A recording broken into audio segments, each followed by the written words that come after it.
Fed 829-6HP North Las Vegas and KSHP.com. The views and opinions expressed in the following program are those of the program's participants and do not necessarily reflect those of station staff, management, and advertisers. It's time for the most interactive radio program in Las Vegas today. It's time for Pushing the Limits with Brian Shapiro. Brian will talk sports, politics, entertainment, and anything that matters to you. Feel free to call Brian at 702-221-7283. You want answers? I want the truth! Now, Pushing the Limits, here's Brian Shapiro. Well, what's up, everybody? Happy Tuesday. It is Pushing the Limits. So glad that you can join us. Broadcasting all over the place besides the FM and AM dial. It's a real afternoon radio show. Yeah, it is. That's right. We're all over the place. YouTube, TikTok, Twitter, Facebook. Why are you laughing, Numchuck? Why are you laughing to start the show? I'm trying to do a serious radio show here. Stop laughing. It's a serious show. Talk about a lot of serious topics here. Actually, we are going to have some fun today. You are going to laugh about Lauren Boebert because Lauren Boebert, or as I like to call her, Lauren Hobart, she ran into the TMZ cameras and the stuff she said about that Beetlejuice when she was when she was rubbing that guy's genitalia. Democrat, by the way, her excuses, and it's just hilarious. So we're going to get to that here in a few minutes. Former presidential candidate Joe Walsh is going to be joining us at the bottom of the hour. So we will be getting to a lot of different topics with him. Of course, Joe Biden and the inquiry, impeachment. We will be talking about that with Joe Walsh coming up at the bottom of the hour. Phil Mickelson owning it and admitting the fact that he is a degenerate gambler. Yes, he might have not used that word, but he did admit to having a gambling problem. And it's been estimated he has literally gambled billions of dollars in his life, and it's affected his friendships, his family. And we're going to talk a little bit about that. The golf guru, golf reporter Dennis Silver is going to be joining us in the studio. Talk a little bit about that. It is a Vegas story. It's about gambling. It's about having gambling addiction. And here's a guy who's, one of the most recognizable golfers ever. And so we'll talk about that coming up in hour number 2. I want to get to this to start because I talk a lot about hypocrisy on this show, particularly from the right. Happens on the left too. But you would think that this would be good news, right? 5 Americans were released from Iranian detention center. They landed in Washington, D.C. earlier today after a flight home from Qatar. The Americans had been designated by the U.S. as wrongfully detained and were freed as part of a wider deal that included the U.S. unfreezing $6 billion in Iranian funds. The agreement also involved the release of 5 Iranians in U.S. custody. Now, 3 of these Americans had been in prison for more than 5 years. The identities of the other 2 Americans are still not publicly known. You would think, though, that this would be a good idea, that this is a good deal to free these Americans, right? You would think that. But no, a lot of people on the far right are, again, attacking Joe Biden. Just like they attacked Joe Biden for the Afghanistan withdrawal. And listen, terrible tragedy when you have any sort of loss of life. Sadly, when you back out of a war, there's going to be loss of life. It happens in every war. Terrible. We lost 12 brave men and women in uniform. Horrible. And yes, mistakes were made. But people like John Bolton, who worked in the Donald Trump administration, say that the Afghanistan withdrawal was identical to what Donald Trump wanted to do, meaning the same thing would have happened under Donald Trump. Now, if you listen to MAGAs, and if you listen to people out there that don't know how to spell the word fact, the MAGA morons out there with an IQ under 20, they will lead you to believe that if Donald Trump was president of the United States, gold would come out of his ass. That's what you would think if you speak to MAGA Republicans. Maybe it does. I don't know. But in all seriousness, it's a perfect example of hypocrisy. Why? The people out there, the MAGA Republicans out there that are attacking Joe Biden for getting these 5 Americans freed, which I think most of us would want to celebrate, are the same people that kept their mouths shut back in 2020. What am I talking about? Well, the Trump administration negotiated a deal which saw 5,000 Taliban fighters freed. in exchange for up to 1,000 Afghan government captives as part of a peace deal between the U.S. and Islamic militants. Now, I didn't hear any of those Republicans, MAGA Republicans, complaining about this deal. Let me repeat that. 5,000 Taliban terrorists were freed under Donald Trump. Now, if you ask Donald Trump, he'll lie and he'll deny. This deal happened. It happened. 5,000. Now, I wish the merchant of death was still behind bars, but that's what America needed to give up in order to get Brittany Griner home. I'm glad Brittany Griner is home. But again, all the MAGA Republicans out there that are upset that we released Brittany Griner, God forbid, a African American who happens to be gay. I know many people on the far right don't like that very much, do they? All you bigots out there with your MAGA flags and Confederate flags. I guess in your world, they call you a patriot for doing that, right? So Joe Biden got these Americans released. And many Republicans out there are very upset about that. But again, they weren't upset. They weren't upset when Donald Trump released 5,000 Taliban terrorists. Numchuck, what do we got? We got somebody on the phone who wants to file a complaint with me? Another MAGA moron? Tell me, who is it this time? People call up, they don't want to have a debate with me, but they want to bitch and moan and complain when I speak the truth. What do we got this time? So a dude just called and said, tell that dumbass on the radio that 13 people died, not 12. Okay, well, tell that dumbass to call back into the show, and I'm happy to have a debate with him. By the way, guaranteed it's a MAGA moron. Guaranteed. That's probably the same guy who thinks Donald Trump won the 2020 election, by the way. It's probably the same guy who quotes 2,000 mules. But he won't call back and have a debate with me. Oh, no. Oh, no. Whether it was 12, one person, 13 people, or 100 people, it's horrible. My point remains the same, if you're smart enough, sir, to understand it, which I'm not sure you are. The point I'm trying to make is, according to John Bolton, who worked in Donald Trump's administration, Donald Trump had the exact same policy for the Afghan withdrawal. And if you can put two and two together, and if you're smart enough, and again, I'm not sure you are, you would understand that the same thing would have happened under Donald Trump. But you're probably the same person who doesn't know that 5,000 Taliban terrorists were released under Donald Trump. We have the merchant of death that was released to get Brittany Griner home, and I'm sure people like you are up in arms about that, but not when Donald Trump releases 5,000 Taliban terrorists. Ladies and gentlemen, it is the definition of hypocrisy. That's exactly what it is. So no, sir, you're the dumbass. And you're a coward because you're not willing to have a debate with me. You want to bother my producer instead of having a conversation with me. You're a coward, just like many of you other MAGAs out there that aren't willing to have a conversation because you're not smart enough to. That's why. So yes, I'm very happy that Joe Biden was able to get these 5 Americans released that were illegally detained. I wish he didn't have to give up anything in return. Sometimes you have to do that to get people released. That's how it happens. You don't just bring people home and say, hey, I just picked up the phone. Donald Trump would lead you to believe that's how it happens because Donald Trump wants to lead idiots like you to believe that if he picked up the phone and called Vladimir Putin, the war would be over within 24 hours in Ukraine because you people are stupid. That's why. You're dumb. So I want to play you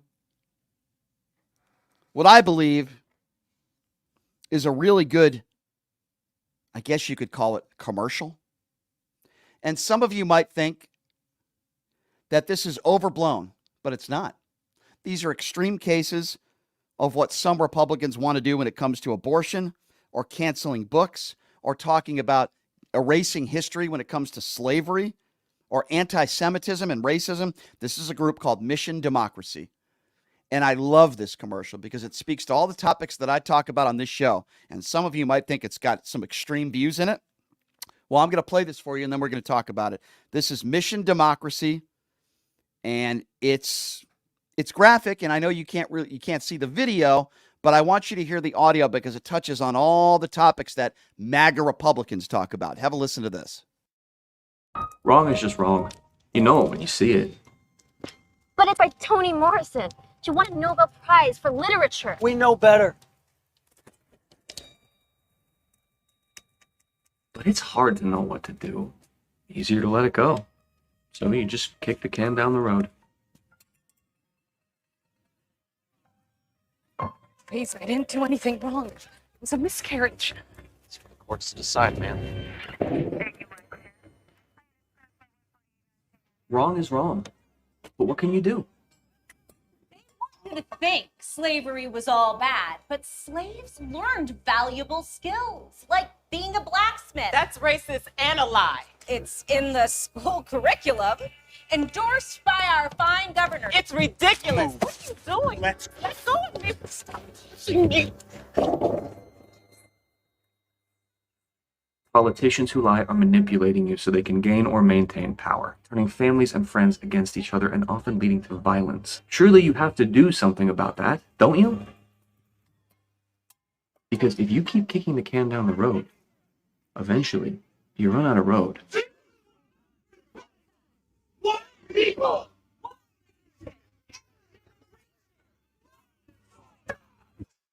Those are racist and Nazi slogans. Just stop. I've seen you around town holding hands with another man. It's none of your business. I disagree.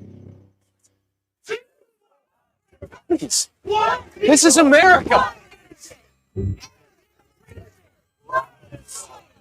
Help stop MAGA Republican fascism before it's too late. Because the MAGA Republican vision of America is anti-American. Protect your freedom and our democracy by supporting Mission Democracy. Mission Democracy PAC is responsible for the content of this. Amen. Amen. MAGA Republican fascism. Now tell me what's in that commercial that's not true. When we heard people in Charlottesville, and when I mean people, I use that term very loosely, white supremacists chanting blood and soil, Jews will not replace us. Took Donald Trump longer than 24 hours to denounce those statements, and then he said there were good people on both sides. No, sir. You are not a good person, or in his term, good people, when you say Jews will not replace us, blood and soil, holding tiki torches. That doesn't make you a good person. In fact, it's the opposite. It makes you a bigot and a racist. And then when you talk to Republicans about white supremacy, they'll say, well, who created the KKK? 80 years ago, it was the Democrats. I'm not talking about 80 years ago. I'm talking about right now. Right now, your typical middle-aged white guy who happens to be a racist, who happens to be a Klan member, who's he going to vote for, or she? They going to vote for Joe Biden, or are they going to vote for Donald Trump? I think we all know the answer to that. Who's David Duke voting for? I'm talking about right now. The white supremacists in society right now holding those tiki torches, saying Jews will not replace us. Those aren't Democrats. Those aren't liberals. Those are MAGA Republican fascists. That's who they are. That's not Antifa. Those are Proud Boy members and Oath Keepers. Those aren't liberals. Do we live in a country where if a woman gets an abortion, you think that she should be prosecuted and go to jail? Is that the country that you want to live in? Historical books being banned in schools, is that the country that you want to live in? I understand. I don't think graphic books with graphic sexual content should be taught to children. By the way, they're not. Just because they're sitting in a library doesn't mean they're being taught to children. That's a lie. The people that you want to vote for are the people that are trying to make a positive spin on what slavery was. Oh, they learned this, they learned that. Is that the country that you want to live in? What's next? Are Republicans going to say that Jews learned wonderful things during Nazi Germany, during the Holocaust? I mean, really, what's next with these people? Those are MAGA Republican fascists, is what they are. Is this the country that you live in? Democrats are not perfect. Need to be tougher on crime, for starters. But where are these fringe groups coming from? These people that want to ban abortion across the country, they're nuts. These people that want to talk about Christianity and their religion, and they want to ambush you with judgments on you. And it's so perfect, right? Because in that commercial, when the guy in that commercial and there's a woman at that Klan rally that says, I saw you holding hands with another man. What type of people in society are judgmental on others because of their sexuality? Could be transgenders, could be gay, could be drag queen reading to children. What people in society have a problem with that? They ain't Democrats. They're not liberals. They're MAGA Republican fascists is what they are. They're Donald Trump supporters is what they are. I could care less what your sexuality is. I care how you treat me, and are you a decent human being? I don't care what your sexuality is. I don't care what you're attracted to. I don't care what's between your legs unless I'm dating you. That's the truth. I don't care. I want you to live your life. I want you to have fun with your friends and family. Live a good life.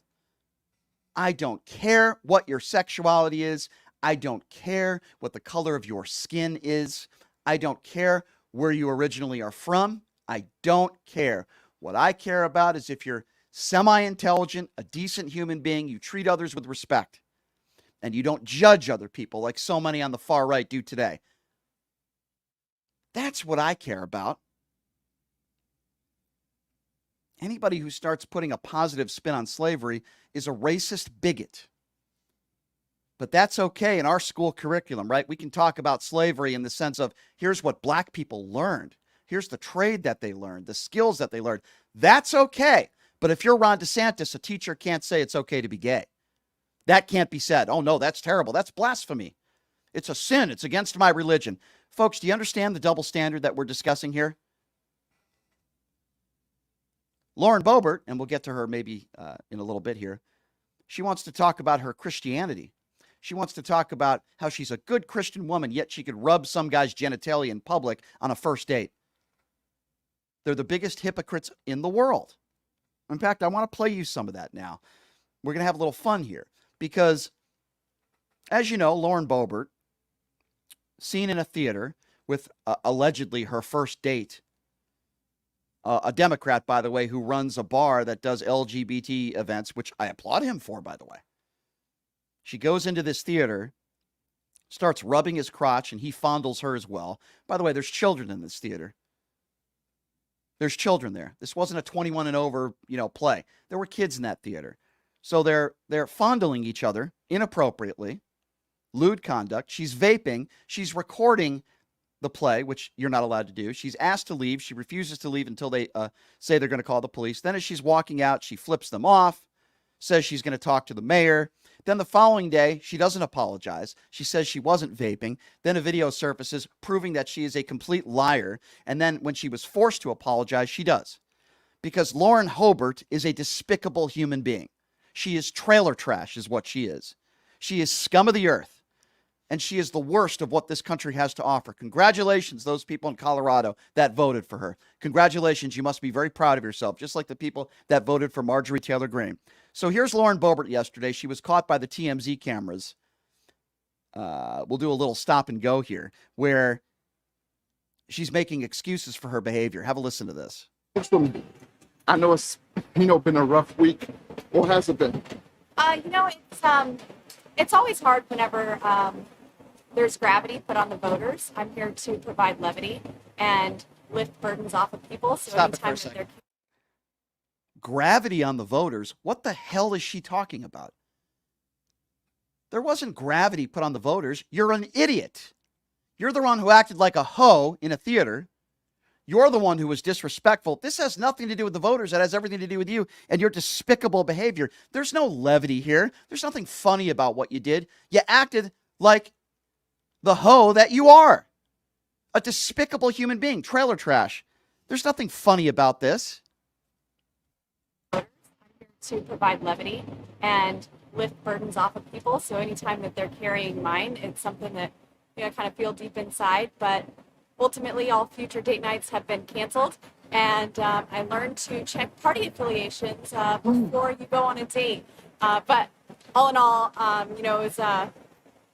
it was mostly a lovely time. And, I've taken responsibility for my actions. No, you haven't. No, you haven't. Know she hasn't taken any responsibility for her actions. The following day, she didn't apologize. She denied. And then when the video surfaces and it proves that she's a lying, I'm not even going to use the word I want to use because there's FCC violations, but it's a not so nice word directed towards women. I think you know the word I was going to use, which I rarely have ever used in my life, but I would use it towards Lauren Boebert. I think you know the word I'm talking about. It's 4 letters. What is she talking about? And then she says, well, I better check the affiliation of whether it's a Democrat or Republican before I go on a first date with somebody. By the way, what a wonderful Christian woman. All you Christians out there that preach and talk about being so wholesome and you're a person of God and all that. Is that the way a good Christian woman should behave? You tell me. Grabbing a guy's crotch in public at a theater, letting him fondle her boobs. Is that the way a good Christian woman? No, let me tell you something. Lauren Boebert just says things. She doesn't act like that. That's not who she is. She says things when she attacks transgenders and the gay community. She says these things because she knows the base loves it. That's why. That's how she makes money. Somebody told me she's made it upwards of like tens of millions of dollars since she's been in office because the red meat of the Republican Party loves Lauren Boebert. They love it. You think she cares about transgenders? You think she cares if you're gay or not? Probably not. But she says those things so that she can continue to get votes and so that she can continue to make money. She claimed that this was a first date, too. That's very wholesome, right? Very, very wholesome, because I'm sure Lauren Boebert's never had one-night stands in her life. Go ahead. Would love to know how the musical ended, and I encourage people to go and see it. But yeah, it was a great time back in the district, seeing voters and. So how are the voters taking it? How are the voters taking it right now? Are they understanding at this moment? Yeah, there's a lot of folks who are certainly understanding. There's not. No, there's not. There's not a lot of folks that are understanding. Maybe a few, you ho. There's not a lot of folks that are understanding. The overwhelming majority of people in this country are disgusted by your whorish behavior. They're disgusted by you and your lies. This isn't about just breaking a rule. This isn't about going into a theater and vaping. You were touching another man's private parts in public, and you're the same person that preaches transgenders are so bad, indoctrinating our kids. You're basically having sex in a theater in public. Great Christian values. But we won't hear from the Republican base, those that call themselves good Christians. We won't hear them calling out her behavior. Guarantee you that won't happen. They'll be obsessed with Hunter Biden's genitalia and the laptop from hell. They'll talk about that. They'll talk about what Fetterman is wearing in office. We'll talk about that later. They'll talk about dress codes and gender ideology, but they won't talk about Lauren Boebert's behavior. Let me remind all you guys, because this is why I get so pissed off about this stuff. Al Franken was outed out of office for an inappropriate picture. Now, he wasn't touching the female. He was pretending to touch the female. I think we all could agree it was inappropriate behavior, right? But he was outed out of office. The Democrats said, Franken, you're done. We want to out you out of office. You're done. Can you look at me with a straight face and tell me that what Lauren Boebert did wasn't as bad? That's absurd. She was basically performing a sexual act on a man in public in a theater. But Al Franken gets outed out of office. Now listen, I don't defend that picture, but Al Franken should not have been outed out of office. That shouldn't have happened. That was an overreaction. Was it inappropriate? Yes. Lauren Boebert should not be in Congress. Lauren Boebert should not be representing anybody. Anybody. She is disgusting in every sense of the word. Disgusting. Is there any more? Oh, God, let's finish it.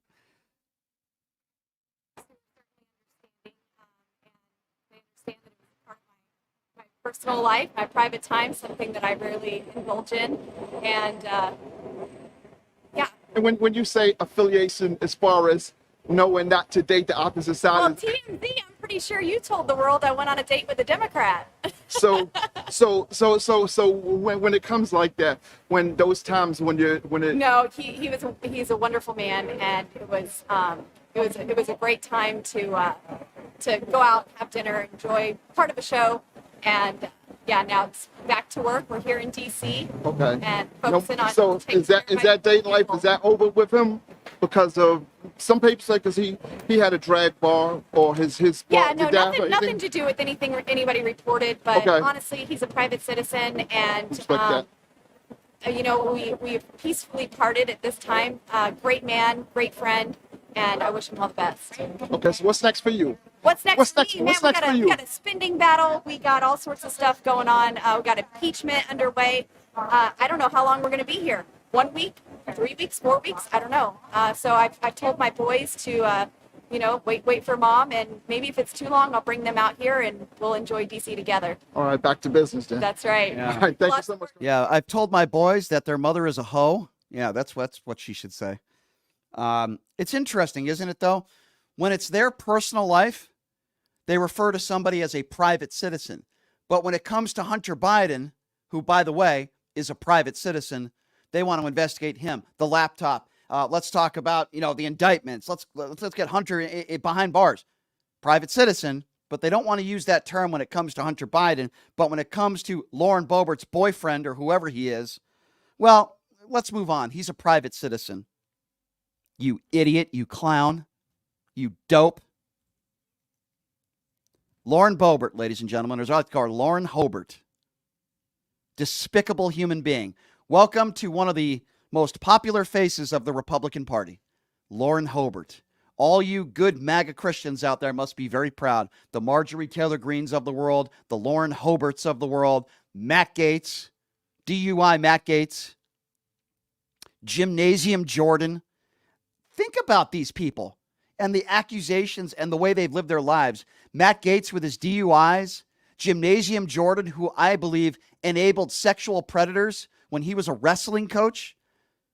Marjorie Taylor Greene, who harasses kids from the Parkland shooting and compares a child wearing a mask to Nazi Germany. Lauren Hobart. These are the faces of the Republican Party. You call yourself the party of faith, law and order. How do you look at yourselves in the mirror? They're disgusting people who shouldn't be representing anybody because of the things they've said and the things they've done in their life. We're going to take a quick break, and when we come back, Lauren Boebert will be joining us. No, I'm just kidding. I wish that was the case, actually. Former presidential candidate, a man that I actually have a little bit more respect for than Lauren Hobart. Former presidential candidate Joe Walsh will be joining us next. We'll take a quick break. We'll be back right after this. You're listening to Pushing the Limits right here on KSHP.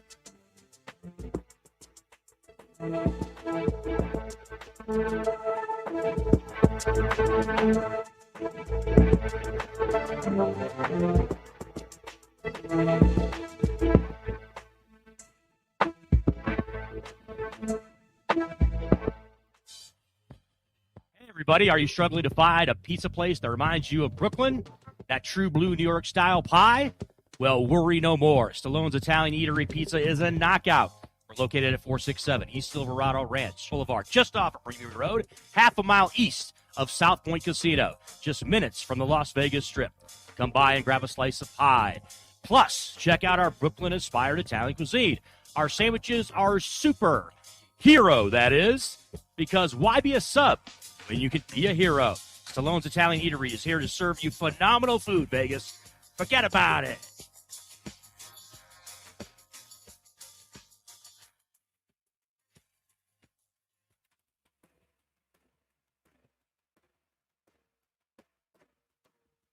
Everybody, Brian Shapiro from Pushing the Limits here. I want to tell you guys about my good friends at the Postal Annex. They have a notary signing agent on site daily, no appointment needed, and they offer a full scale of printing services from shipping labels to documents, business cards, banners, photos, and business signage. They're your passport service headquarters. They offer passport photos, and they can renew your adult passports. If you're traveling in a hurry, they can get those passports to you within 7 days or less. Mailbox rentals with a physical street address, and they also receive your packages from Amazon, UPS, FedEx, USPS, and more.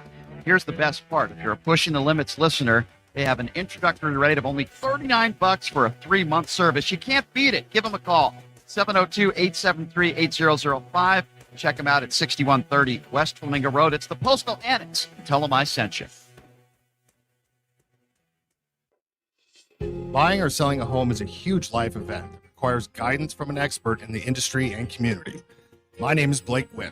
You may recognize my name as my grandfather was the best governor the state of Nevada has ever had. Growing up in Las Vegas, I've come to know this community intricately. Now, I am raising a family here as well, so I understand all the issues impacting our home and quality of life. As the top realtor for the #1 real estate team at Keller Williams, you can have confidence in my experience, knowledge, and track record. When it comes to buying, selling, or investing in real estate, choose a name you can trust and someone who understands the community you call home. Call Blake Wynn today and experience the difference of a trusted expert. 702-540-3311.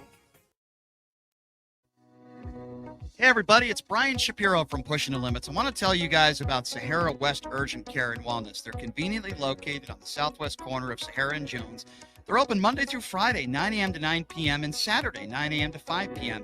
At Sahara West Urgent Care, they'll take care of all your healthcare needs. They offer routine services such as physicals, STD testing, car accident treatment, and work injuries. You name it, they do it. They have on-site x-ray, EKG, ultrasound, and labs. They treat chronic conditions such as asthma, blood pressure, diabetes, and more. They also offer general wellness exams and treatments such as testosterone enhancement and cancer screening. They're located on Sahara, 6125 West Sahara Avenue. Their number is 702-248-0554. And the best part, they accept most major insurances and affordable cash pay prices, office visits starting at just $95. And I'm also a client, so please give them a call, 702-248-0554. All right, welcome back. It is Pushing the Limits on a Tuesday. Thank you so much for joining us. We're going to get to this Fetterman story here in a little bit, but enough about Lauren Hobart. I'm sorry, I keep getting your name wrong. I keep pronouncing it wrong. I apologize. Anyway, welcome back to the show. There's so much going on in the world, so much going on politically in this country with a impeachment inquiry into Joe Biden. But our politicians in Washington are really doing things to really help the American people. Well, one person that I respect his opinion very much so, a friend of the show, always loving having former presidential candidate Joe Walsh, who's, I believe, on a train right now, is nice enough to be calling into the show. Joe, thanks for coming on. How are you? Hey, Brian, good to be with you. Even though I'm a little more quiet, I'm every bit as pissed off about things as I ordinarily am. I'm going to pretend like you're in a library, I think I hear a public announcement on the train right now. I'm fine. Okay, so Joe, let's start with something a little more lighthearted, but also serious. Lauren Boebert, what do you make of this situation with her in this theater? Then lies and says she's not vaping. The video comes out, and it's just business as usual, back to work, and the Republicans don't seem to be doing anything about it. What do you make of her behavior? She's a goof. She's an ignorant, young, grifting opportunist who's dishonest. She fits right in with this party. This is Donald Trump's party, so there are so many of them, Brian, who imitate Trump because they've looked at Trump over the last few years and they've seen everything he's gotten away with. So it really has seeped down to a lot of these Republicans. They think they can do whatever they want as well. I think about Al Franken, Joe, and I think of how the Democrats kind of outed him out for that inappropriate picture. And I say to myself, that's nothing compared to some of the behavior of some of these Republicans today. Would you agree with that?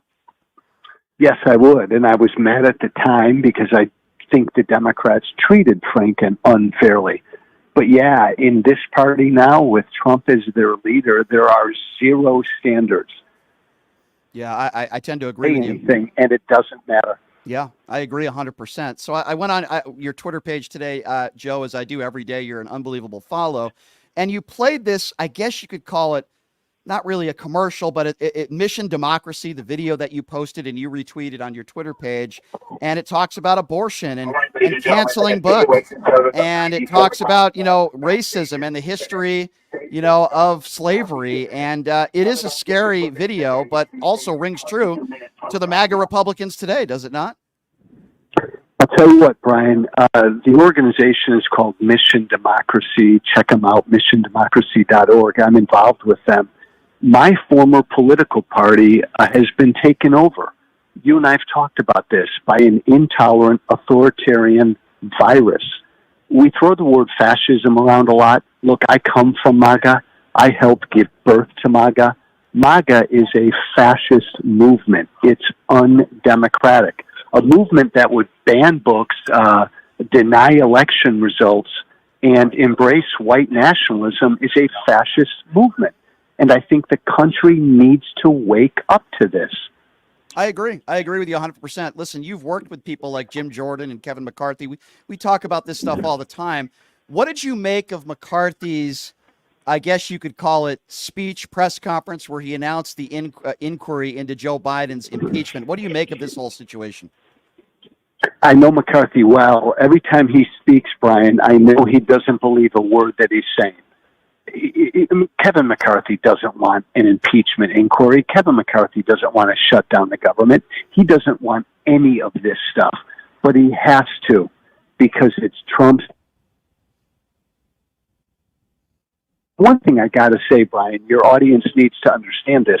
I've been doing a lot of TV lately, and a lot of the people on TV have been talking about the handful of MAGA crazies in the House.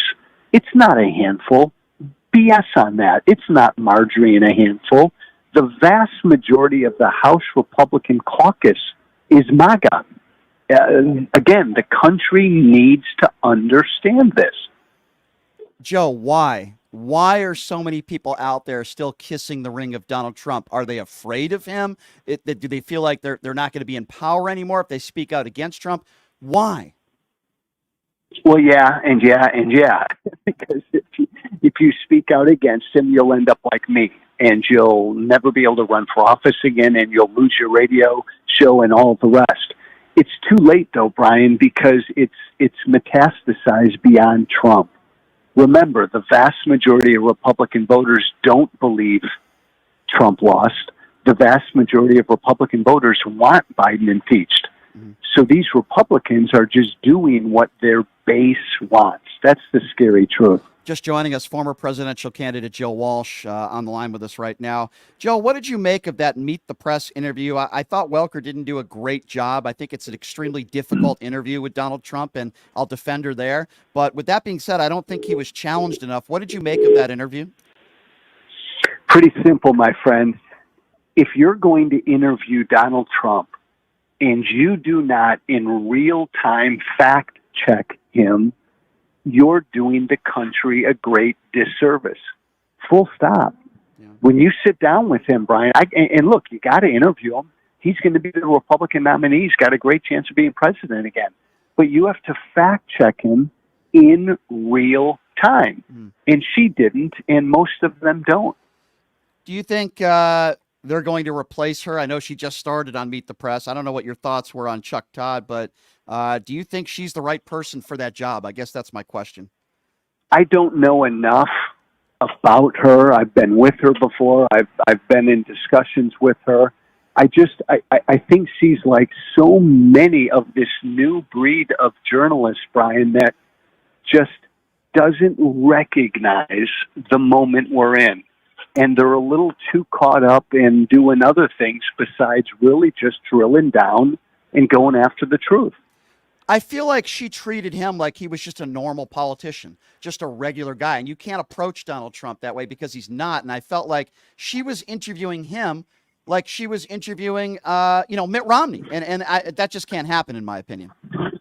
And like, I don't know what you thought, but I always thought that Caitlin Collins during that CNN town hall a while back, I thought she did a better job than Kristen Welker did. She at least tried to catch Trump in his lies. Look, Brian, you've got to treat him normal in this respect. He's going to be the Republican Party nominee, but you can't treat him normal because he's a pathological liar. Yeah. And again, I fall back on this. It's a disservice to the nation if you don't fact check him in real time. Yeah, I could not agree with you more. What is something you want to see in this next presidential debate, Joe? I don't think I've ever asked you that. In debate number 2, what is something you'd like to see from a candidate? Obviously, we're going to assume Donald Trump's not going to be there, but what is something you want to see from maybe a specific candidate or candidates that maybe you didn't see in that first debate? Brian, the only thing I'd like to see is something I'm not going to see. When they ask that question again, would you vote for Donald Trump if he's a convicted felon? I'd like everybody not to raise their hand and say no. Yeah, and you're right. That's probably not going to happen because they're cowards. I know you wouldn't raise your hand, Joe. I know that for sure, and I know there are others out there maybe that are not running that wouldn't raise their hand either. And look, again, Trump will win that next debate. And I actually think, I don't know how it'll turn out, Brian, but I think it's a brilliant move of him to go to Michigan and get himself in front of a bunch of these union auto workers. Again, he's just a demagogue, but that's a smart move by him. Yeah, I tend to agree with you there. I want to ask you this before I let you go, Joe. I love your podcast, White Flag. What kind of guest shows you got coming up there? You always have great guests. What guests you got coming up on White Flag? I'm going to sit down with a guy named Marcus Flowers, Brian, who was the black Georgian who took on Marjorie Taylor Greene 2 years ago and lost. Wow. He and I are very different, and we're going to sit down and talk about where both parties are at. It should be interesting. Oh, I can't wait. One of my favorite podcasts around White Flag with Joe Walsh. Joe, you're always one of my favorite guests. Appreciate you coming on, and we'll talk to you soon, my friend. Enjoy the rest of that train ride wherever you're going. Sorry about the choo-choo train ride. Thanks. All good. Thanks, Joe. Appreciate that. Thanks. Joe's the best. I love having that guy on, man. Such a smart guy. Used to be a MAGA Republican. Let me remind you, similar to Chris Christie, but Joe Walsh didn't change his mind because he wanted to make money. Joe Walsh didn't pull a Candace Owens and decided to become a Republican so that she could sell her stupid books. No. And there are people in society that have done that. And I've interviewed some of them. Leo 2.0. He's not Leo 2.0. Leo Terrell is still a Democrat, but he uses Republican talking points so he can make more appearances on Fox News, become more popular, and make money. Larry Elder used to be a moderate, middle-of-the-road guy. Decided, I'm not going to make any money in talk radio unless I turn into a conservative because I'm black, and a black conservative means money in this country right now if you say outlandish things. That's what Elder does. Nothing funny, nothing phony, I should say, about Joe Walsh. I don't agree with Liz Cheney, but she's not phony. She did the right thing. Costed her political career. Same thing with Mitt Romney. I do want to open up the phone lines at 702-221-7283. Boy, we've talked about a lot. We just interviewed former presidential candidate Joe Walsh. Talked a little bit about Lauren Hobart and her despicable behavior. And we'll now take some phone calls. Again, that number 702-221-7283. As I always take phone calls from people that agree or disagree, and I'm happy to do so. 702-221-7283, the number to call. Let's start off with Patrick. Hi, Patrick. What's going on? Hey, Brian. I want to talk about a talk that Biden took from the White House back in April of 22 when he announced that he was signing a request from Congress to authorize critical security, economic, and humanitarian assistance to help Ukraine. And he added to that that it's also going to help schools and hospitals open, and it's going to allow pensions and social support to be paid to the Ukraine people so they have something. And USAID said it has so far provided $13 billion in direct budget support to the government of Ukraine. And as of right now, November 30th, 2022, they have given $4 billion in support of Ukraine's pension funds. And they also say they're paying the salaries of 618,000 educators, 517,000 health workers, 56,000 first responders. They're going to help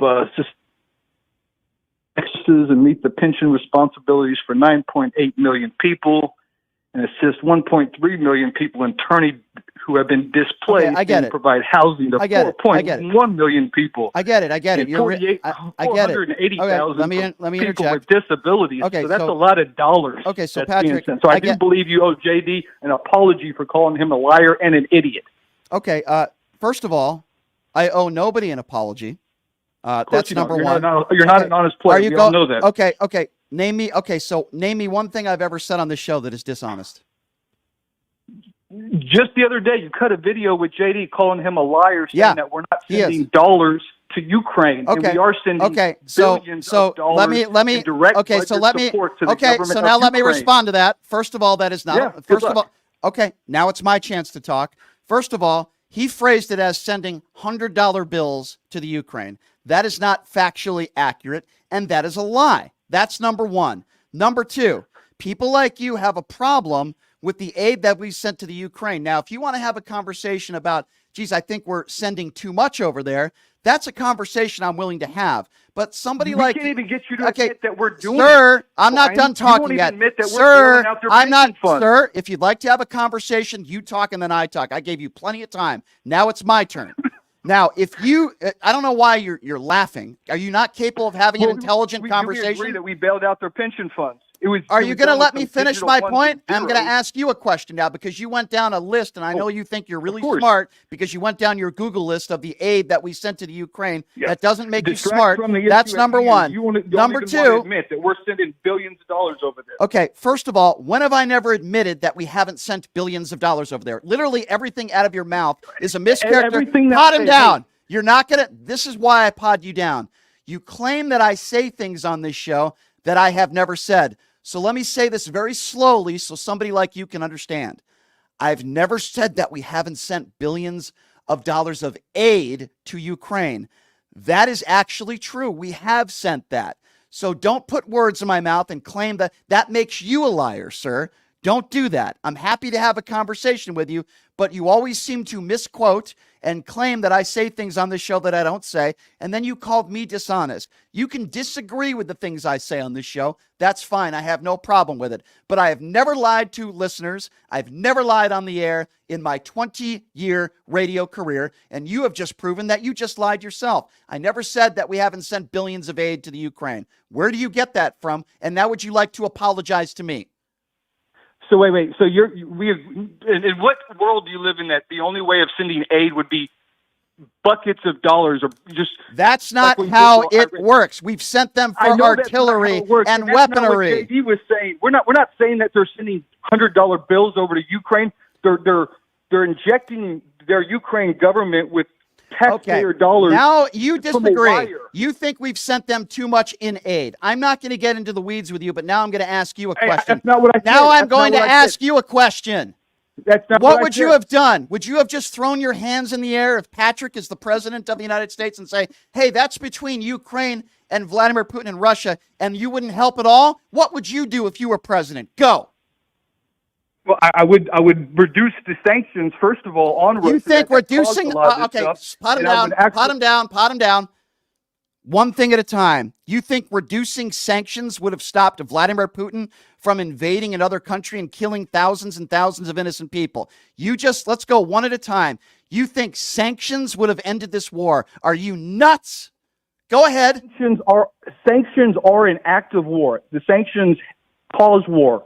Sanctions. So what sanction? What sanction has Patrick, the president of the United States, you think would have deterred Vladimir Putin from invading another country? Go. You remove the sanctions, smart guy. An act of war causes war. Look at Japan. So you think removing the sanctions would have? So you think it would have been that easy if Patrick, the president of the United States, removed? Don't God me. You're unbelievable. You're another MAGA Republican dope. Don't God me. You haven't said one real thing. We agree, though, that we bailed out the pension funds of Ukraine. We agree with that, right? I haven't heard one reasonable thing that you've brought up that would have ended this war. Not one reasonable thing. Keep laughing with your stupid Tucker Carlson laugh. I'm trying to acknowledge the fact that we're bailing out the Ukraine government. You haven't answered my question. You haven't answered my question because you have no idea what you're doing. $100 bills over there. So sanctions. We're not spending $100 bills over there, but we're wiring them billions. So what would you do? So I want to know, this is a typical MAGA Republican where you bitch and complain, but you have no solutions to any of the real problems. So I ask you again now for a third. Sanctions. You remove the dumbest thing I've ever heard in my life. Okay. Patrick, stop allowing for the bombing of people. Let him down again. So Vladimir Putin is just going to end this war if we remove sanctions.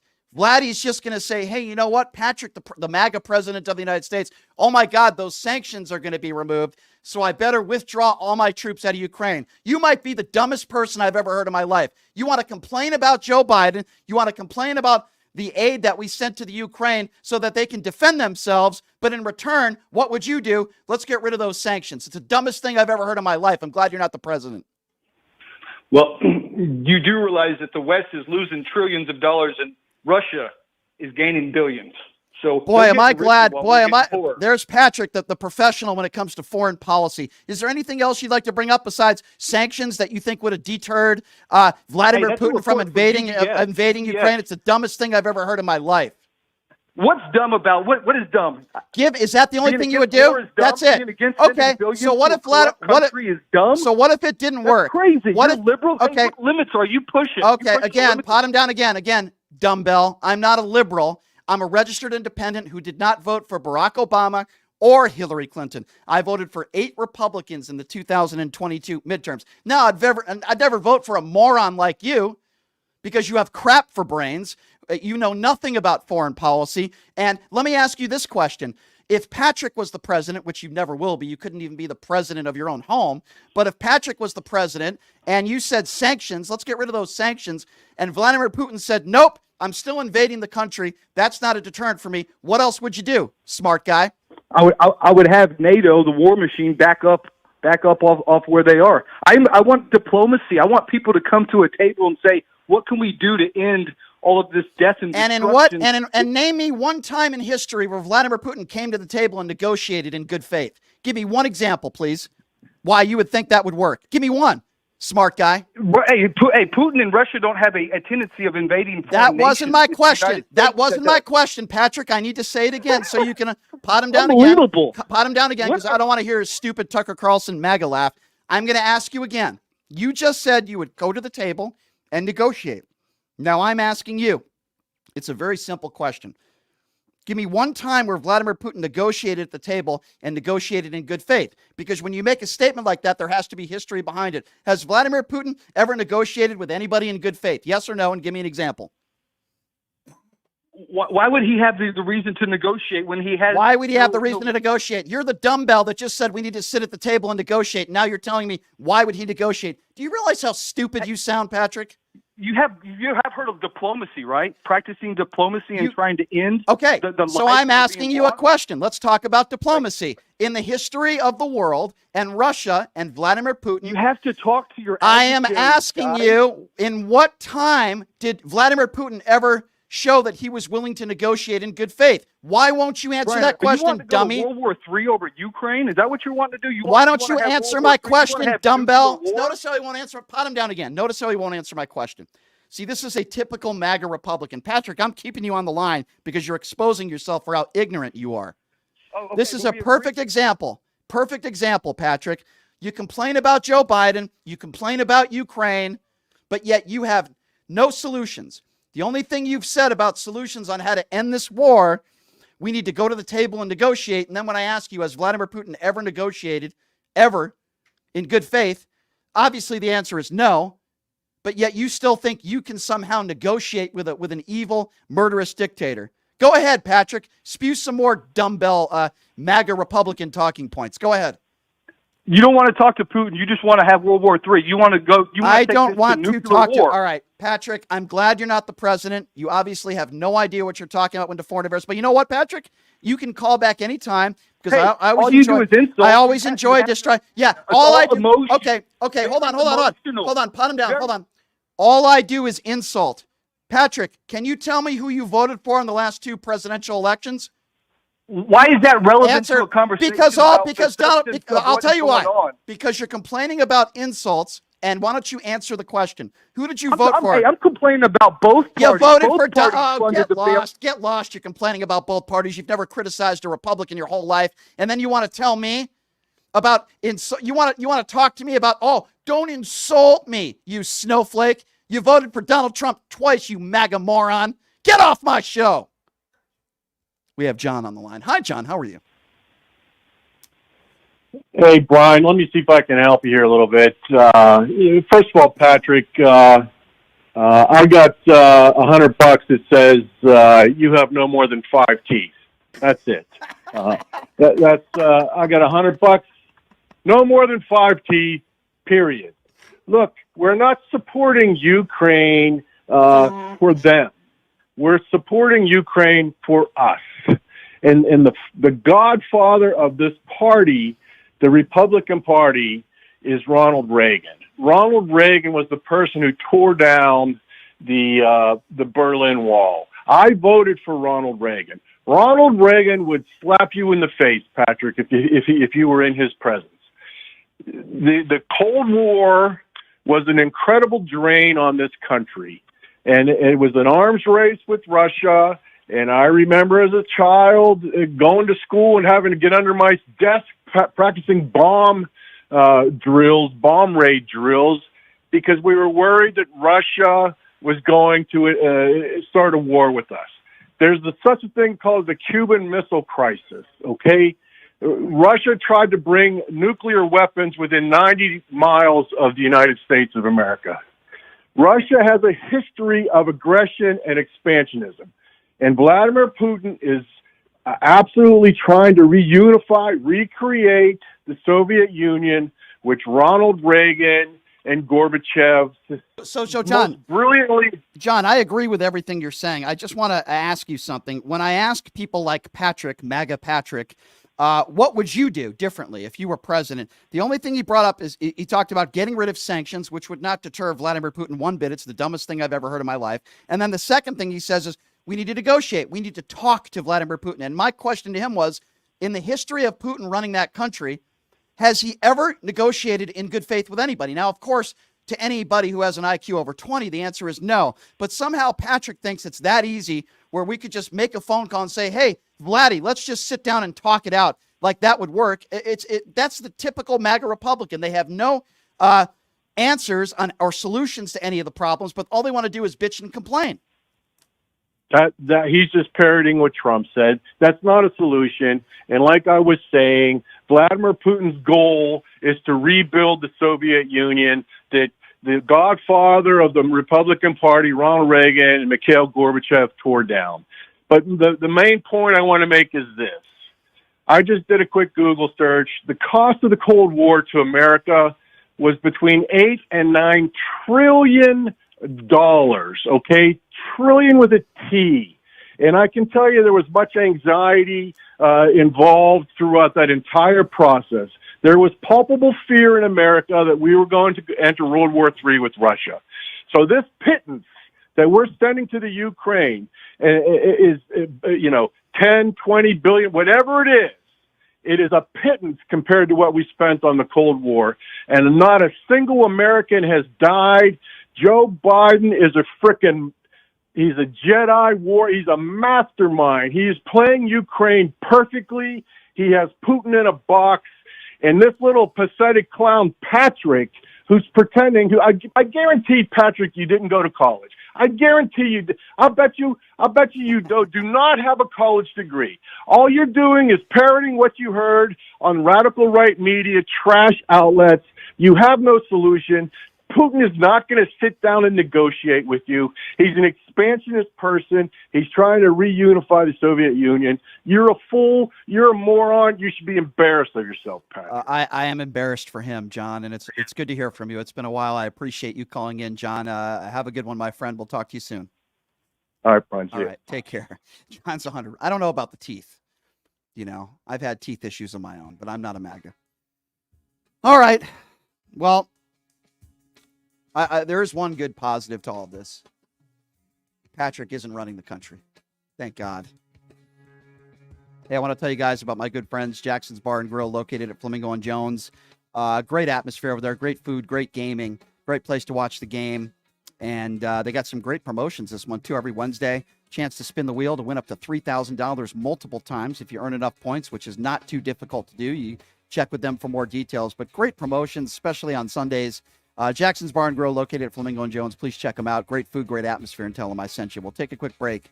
When we come back, switch topics here. Phil Mickelson is admitting that he's been a compulsive gambler for a very long time. You're not going to believe the amounts of money that he's gambled, and what is he doing about it? Well, we'll talk to Dennis Silvers, the golf guru, joining us in studio next about that and much, much more. You're listening to Pushing the Limits right here on KSHP.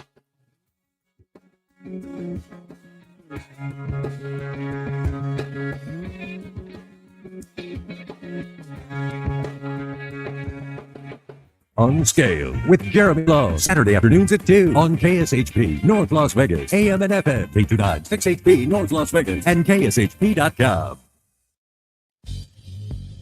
Hey, everybody, are you struggling to find a pizza place that reminds you of Brooklyn? That true blue New York style pie? Well, worry no more. Stallone's Italian Eatery Pizza is a knockout. We're located at 467 East Silverado Ranch Boulevard, just off of Premium Road, half a mile east of South Point Casino, just minutes from the Las Vegas Strip. Come by and grab a slice of pie. Plus, check out our Brooklyn-inspired Italian cuisine. Our sandwiches are super. Hero, that is. Because why be a sub when you can be a hero? Stallone's Italian Eatery is here to serve you phenomenal food, Vegas. Forget about it.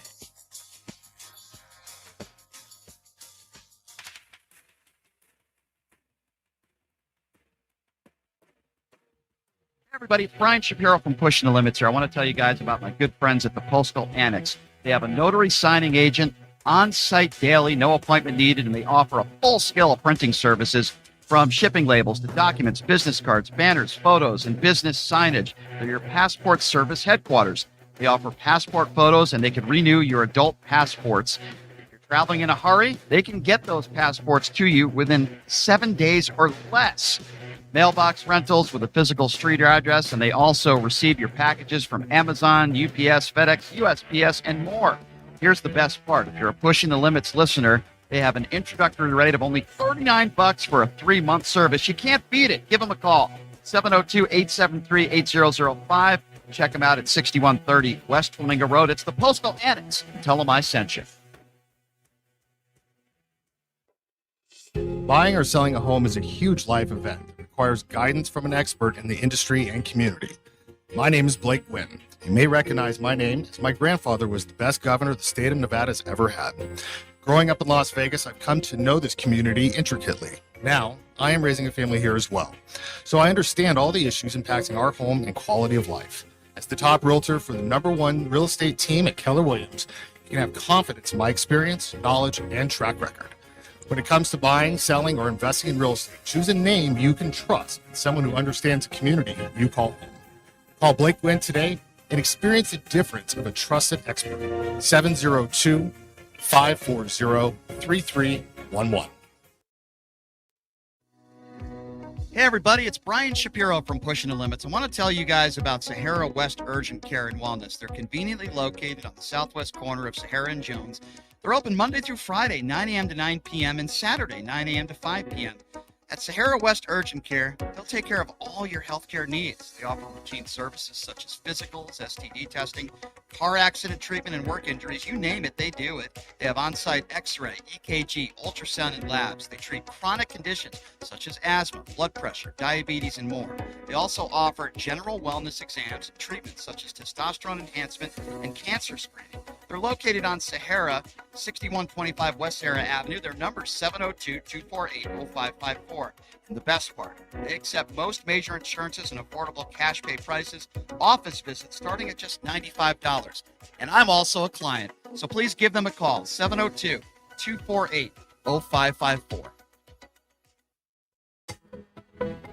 The National Atomic Testing Museum is a national science, history, and educational institution that tells the story of America's nuclear weapons testing program at the Nevada Test Site. Located at 755 East Flamingo Road, just east of Paradise, the museum offers immersive, interactive experts for guests of all ages.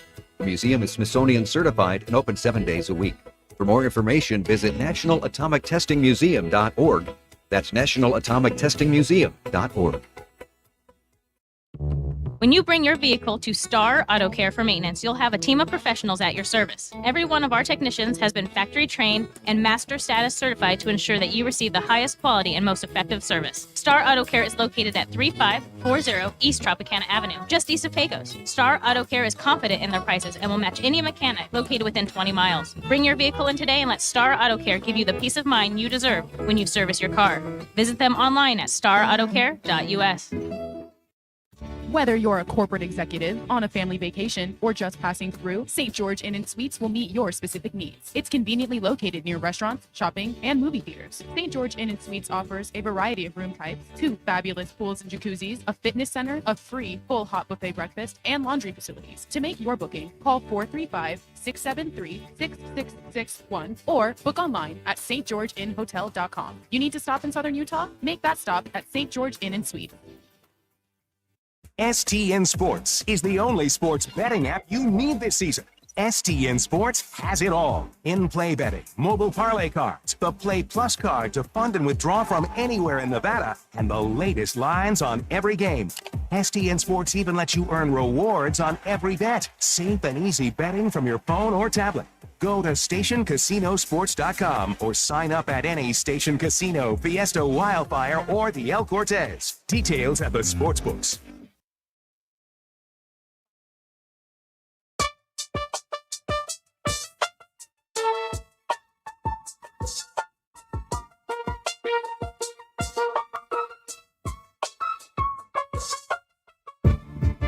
All right, welcome back. It is Pushing the Limits on a Tuesday.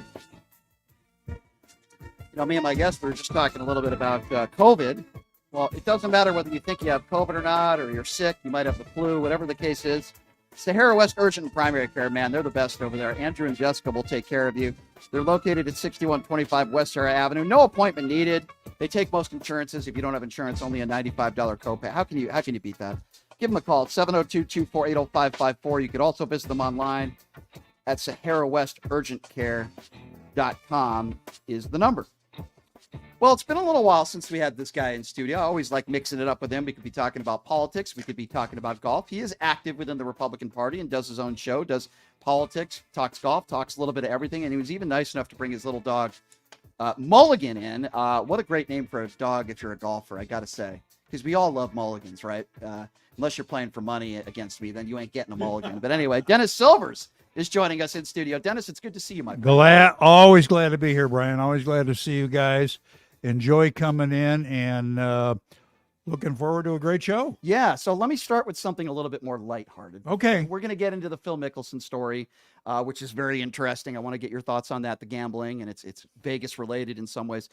Let me start with something a little more lighthearted. While I think it is serious and pathetic, it is kind of funny too.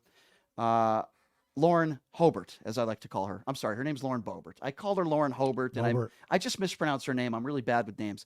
But what did you make of this story of her in a theater with her boyfriend, rubbing his crotch, vaping, flipping off security, and then it's right back to business? Like, what do you make of politicians in general acting this way? I don't think it should matter whether you're a Republican or a Democrat. Oh, I totally agree, but you're forgetting one thing. What's that? I'm on the board of directors, right? She said that. Yeah. They found out that was nothing but BS, but it was ridiculous.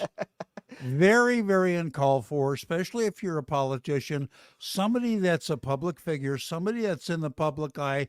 Give me a break. And, we just had Joe Walsh on last hour, ran for president, congressman out of Chicago. And I said, do you remember what happened to Al Franken?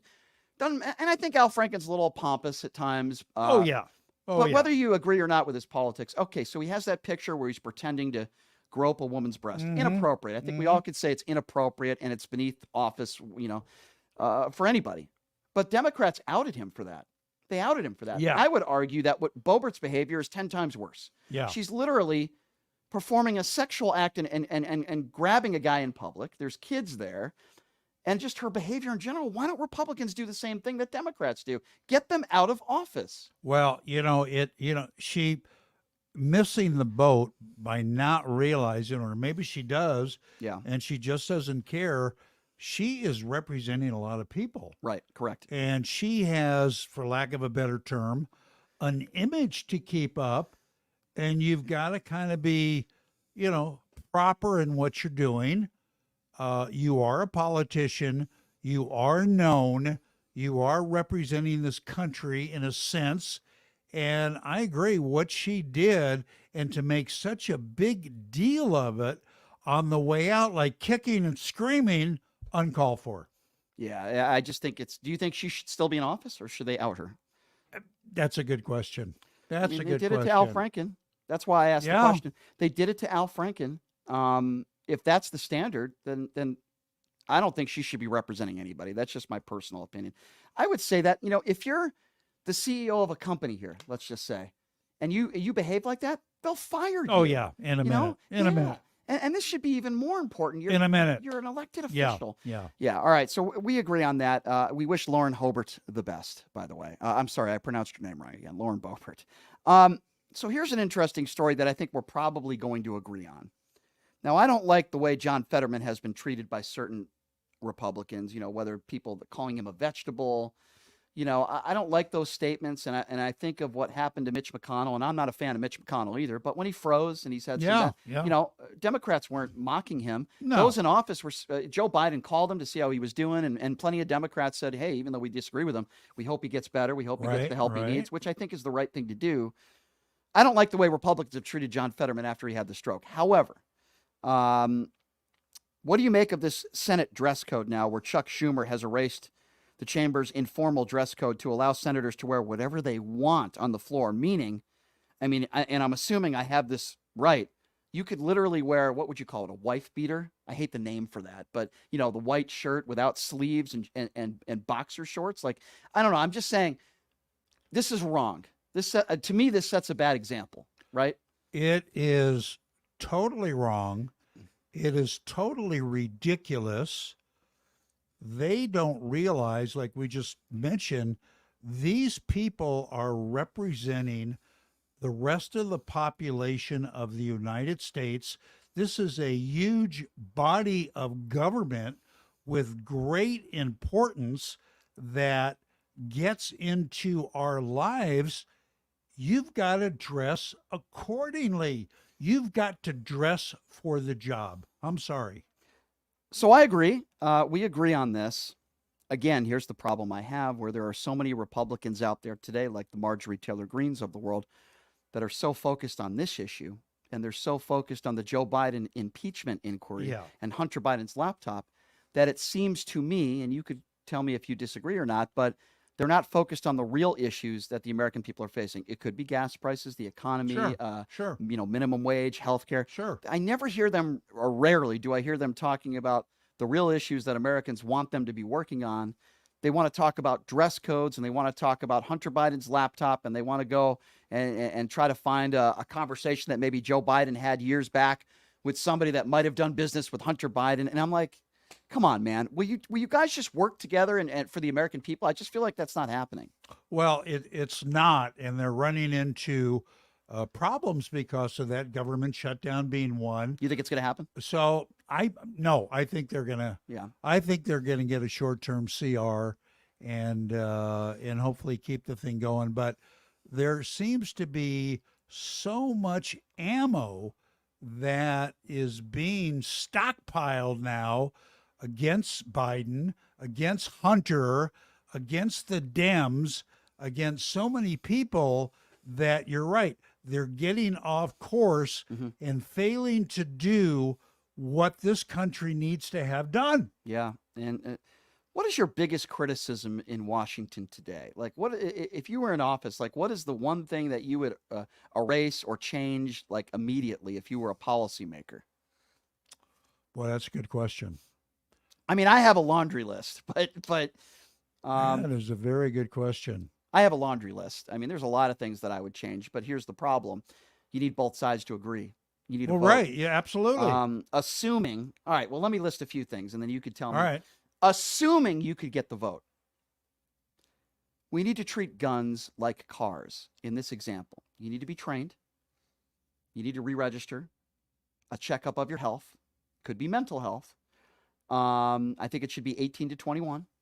And I know a lot of people would argue, well, wait a second, you could serve this country when you're 18. Okay, but you have to be trained how to use the weapon. Right.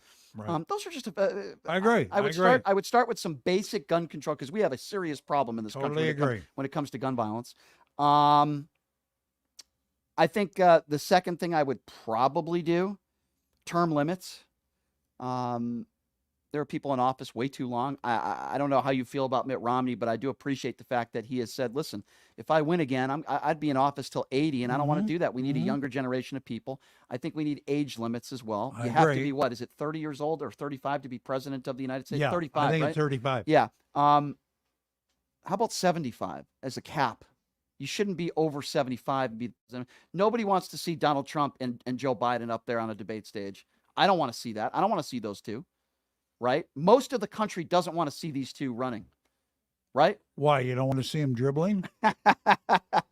Well, here's what I don't want to see. I don't want to see a repeat of 2020. We need younger people in office. Now, Yeah, listen, I agree. I don't like Ron DeSantis at all, but I would like to see Ron DeSantis debate Gavin Newsom. Regardless of whether you agree or disagree with their politics, we need younger people in office. And I just think the choices we have now are just abysmal. They're terrible. I don't think Joe Biden is this horrible guy, but yes, I do think he's too old. And I don't want to see him run again. So I would do term limits. I would do age Yep. limits. Yep. A lot of people want to talk about abortion. Right. I like what Nikki Haley had to say about it, even though I disagree with her on policy. I like the fact that Nikki Haley said, look, if you're the president of the United States, you're not going to be able to ban abortion. So stop lying to the American people. Right. She said that to Mike Pence, which was appropriate. Right. She said, look, while we agree on the issue, let's just start, because 6 out of 10 people in this country believe in a woman's right to choose. Mhm. She said, let's just start with things that most people in America agree on. Let's get rid of late-term abortion unless there's a medical reason for Right. it, right? Right. Let's stop talking about prosecuting women for getting abortions. Let's meet somewhere in the middle.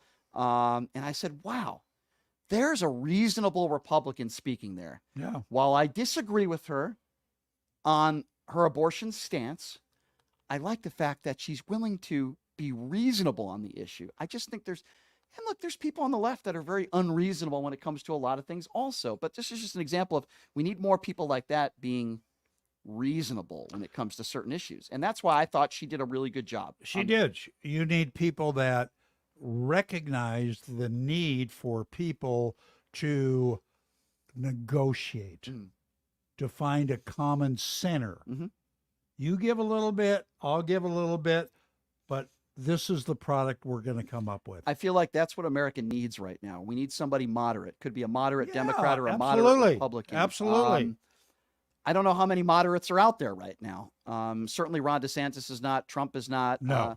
Biden, people could make the argument that he is, but we need more people in the middle. We need more people that are moderate, Yeah. that can work. And, you know, say what you want about Bill Clinton. I mean, I've been on the air, called him a rapist, because I believe Bill Clinton is. I believe he sexually assaulted multiple women in his life. With that being said, he did work with Republicans. He got a lot of things done as president. The economy was really good. Right. Now, things have changed today. I think it's almost impossible for Republicans and Democrats to work together. It's very childish in Washington these days. The climate has changed. I don't Big know time. I don't know if Clinton would be able to do that today. Big time. I never asked you this. Who is it on the Republican side that you could put your support behind that's running for president? Ooh. That's a very good question. I wish you would ask me that after the second debate. Well, next week. There's still a lot of time. Let me ask you this then. If it was Donald Trump versus Joe Biden today, what would you do? I got to go for the Trumpster. I'm sorry. That's where we would disagree. Yeah, I know. Oh, I know. What if he's a convicted felon? Would you still vote for him? Boy, that's a, a lot of people will. I Well- don't think so. I don't think so. It's the law and order party. We hear Yeah, that from I the don't think Republic- so. Okay, well, let me ask you this then. I think there are probably a good portion of Republicans that would agree with you, but what do you make of it when the Republican Party is labeled by some Yeah. as the law and order party, and then when they're asked on a debate stage, even if Donald Trump is a convicted felon, would you still support his candidacy? Everybody except for Hutchinson and Christie, everybody else raised their hand and said yes. Right. How could that be the law? Even if you disagree with the indictments, you know, I like what Chris Christie said, because he said, even if you disagree and you think this is a political witch hunt, Right. even if you don't like the charges and you think it's all sham, we can't normalize this behavior. And he's right. We can't. No. You know, I No. mean, we can't normalize this stuff. I mean, it's It- beneath the it just- presidency. it's too distracting from the work that needs to be done by these people. Yeah, and I do understand when you say let's hear the second debate because I'm interested in watching the second debate as well. I don't understand how anybody could say Ron DeSantis had a good debate. All he did was memorize talking Well, points. exactly. Like, I don't understand how. What are you watching? Exactly. I don't understand how anybody could say Vivek Ramaswamy had a good debate. I thought he got destroyed. I thought Nikki Haley had a pretty good debate. Yeah. I thought she won me over a little bit with how I'm not saying I would vote for her over Joe Biden. I don't know what I would do in that situation. I wouldn't, but he did impress me. And you know, Mike Pence, even though I would never vote for the guy, I thought he did okay. I mean, he fought for some things, but yeah, I was impressed most with Nikki Haley, and I don't think anybody else gained much traction. That's just my personal. I agree with that.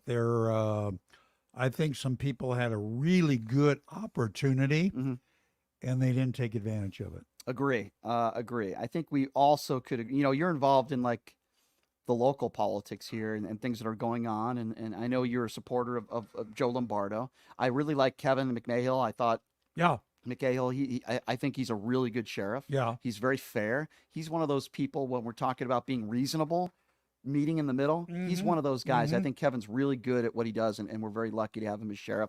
Wasn't a huge Joe Lombardo guy, but I've said this over and over again. I don't consider I don't consider Joe Lombardo a MAGA Republican because he's not. I don't consider him an extremist because he's not. No. He has some things that characteristics when in regards to his personality I'm not a big fan of, but I don't think the sky is falling. And when he won, I didn't say to myself, "Oh my God, we're in trouble. He's going to be a terrible governor," because I don't think he is, and I don't think he will be. No. Yeah. I mean, I don't mind him. I don't think Sisolak was a terrible governor. I don't know how I know a lot of Republicans don't like him, but I don't think he was a terrible governor. I think he had a really difficult job during COVID. He had to make a lot of very difficult decisions. All of his decisions were not correct, but I thought he was listening to the professionals around him, and he had a very difficult job, right? I don't know. I mean, how would you rate Sisolak? Well, I agree with you. He had a tough job during his stretch, but you know, don't forget when you are not in the majority, such as Lombardo finds himself not in the majority, it's even tougher than you would imagine. Sure. Yeah. Yeah. And I think they shot down, especially he's a big education guy, and they shot down a couple of his proposals that I think were wrong, that I think would have done Clark County schools a lot of good, the students a lot of good, because, you know, Brian, let's face it, we're having problems in our school district. Sure. You know that. Sure. No doubt. This is one of the worst school districts in the country. Without a doubt. I think there's a lot of reasons for that. But here's where I would start by saying to some of my Republican friends, I don't believe children are being indoctrinated. There are 300,000 teachers across the country. Yeah. I don't believe critical race theory exists, maybe in a few colleges here and there. Yeah. Stop talking about drag queens. Stop talking about child indoctrination. Stop talking about how teachers are indoctrinating our kids and forcing them to be gay or transgender. It's not happening. But let's focus on the real issues. First of all, teacher pay. Yep. Parents getting involved. I do Yep. think parents are a big part of this thing. Huge. Let's talk about resources. I also believe when you have 40 kids in one classroom, that's too many for one teacher to deal with. We need smaller classrooms. We need certain teachers to be making a little bit more money. They need to be rewarded more. There's a lot of different things. Maybe, go over the Totally. curriculum a little Yeah, bit. yeah. There's a lot of things that can improve, but I just wish that the talking points would stop of indoctrination Yeah. and that sort of stuff. I don't think that's the issue here at Yeah, all. You know, yeah. I don't. What do you think is the biggest issue when it comes to like education, our kids? Well, I agree with you. I think it's the level of the experience, the level of the expertise that the teachers have. If you have a really good teacher that really gives a crap about the kids, about education, those kids are going to learn by hook or crook. I would hope so. I also think disciplining these kids, I think sometimes a little too lenient. First of all, if a student ever puts his hand on a teacher, they need to go to jail. I don't care if they're 15 years old, totally agree, or 18 years old. Totally agree. You need to go to juvenile jail for at least a year or two. Totally agree. I believe that if a student is disrespecting a teacher, I think we need cameras in the classroom with audio, not for the public, but for disciplinary reasons. Yeah. We need a camera. Now, that would be expensive. I get that. But if a student disrespects a teacher, swears at a teacher, I never did that when I was a kid. I swore at a lot of people. I never swore at my teacher. It needs to be, in my opinion, an automatic, some sort of automatic suspension from school. And if you're skipping class and you're not showing up to class and you don't have a legitimate reason for it, same needs to apply. I think we need to start by disciplining. And trust me, those parents are going to be very unhappy when they find out that their son or daughter ain't going to school for a week or two. Right. So I think it needs to start there too. I think discipline is really important. Listen, same thing with a teacher. If a teacher does something inappropriate or spreads their political beliefs, which is inappropriate, right or left, then they need to be disciplined as well. But we need to stop with this, just the gender ideology nonsense. And like I said, the transgenders and all that nonsense, and just focus on the real issues. I don't think those are real issues that affect Teachers are there to do one thing, and that is to teach the subject at hand and not vary. Correct. Yeah. Yeah, correct. And yes, we can definitely agree that the Clark County School District, we have one of the worst school districts in the country. And it's not a Republican problem. It's not a Democrat problem. No. It just, there are things that need to be addressed. Right. And for a very brief time in this city, I was a substitute teacher for a very brief time. And boy, I got to tell you, the students are out of control. They were some classes better than others, but not these students aren't being disciplined. They think they can say whatever they want. These millennials, they think they can treat people any way they want and talk any way they want. True. And it needs to be established on day one that it will not be tolerated. Right. Teachers need to be stern. And it starts from the principal all the way down. 100%. Yeah, 100%. so we'll have to wait and see what happens. So we have a lot from a sports perspective to talk about. So here's what I want to do, Dennis. So we're with the golf guru, Dennis Silvers. Also get into some politics with him, of course, because he's very involved politically here.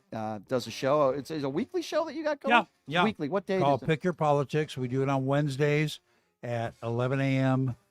Pacific Standard Time. Cool. And you've had some good guests on the show as well. But at heart, you've been covering golf your whole life. Yeah. So I want to pick your brain when we come back and talk about this Phil Mickelson story. He's finally actually owning up to his gambling addiction. So we're going to talk a little bit about that. We got the Shriners Hospital for Children's Open, which is literally right around the corner, right 3 weeks away. So we're going to talk a little bit about that as well. Plenty of stuff to get to. We can get into maybe a little bit of the Ryder Cup as well. So we'll take a quick break. We'll be back right after this with Dennis Silvers. You're listening to Pushing the Limits right here on KSHP.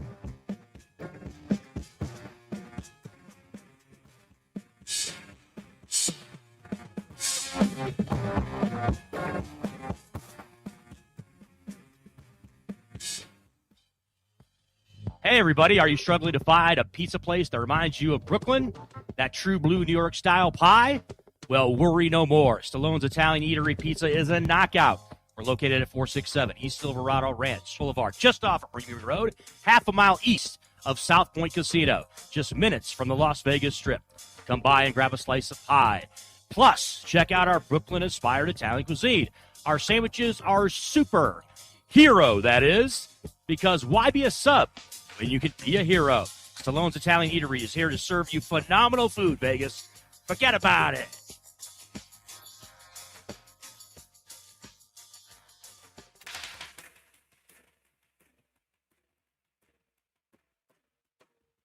Everybody, it's Brian Shapiro from Pushing the Limits here. I want to tell you guys about my good friends at the Postal Annex. They have a notary signing agent on site daily, no appointment needed, and they offer a full scale of printing services from shipping labels to documents, business cards, banners, photos, and business signage. They're your passport service headquarters. They offer passport photos, and they can renew your adult passports.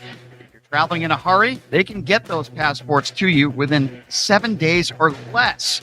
Mailbox rentals with a physical street address, and they also receive your packages from Amazon, UPS, FedEx, USPS, and more. Here's the best part. If you're a Pushing the Limits listener, they have an introductory rate of only $39 for a 3-month service. You can't beat it. Give them a call, 702-873-8005. Check them out at 6130 West Flamingo Road. It's the Postal Annex. Tell them I sent you.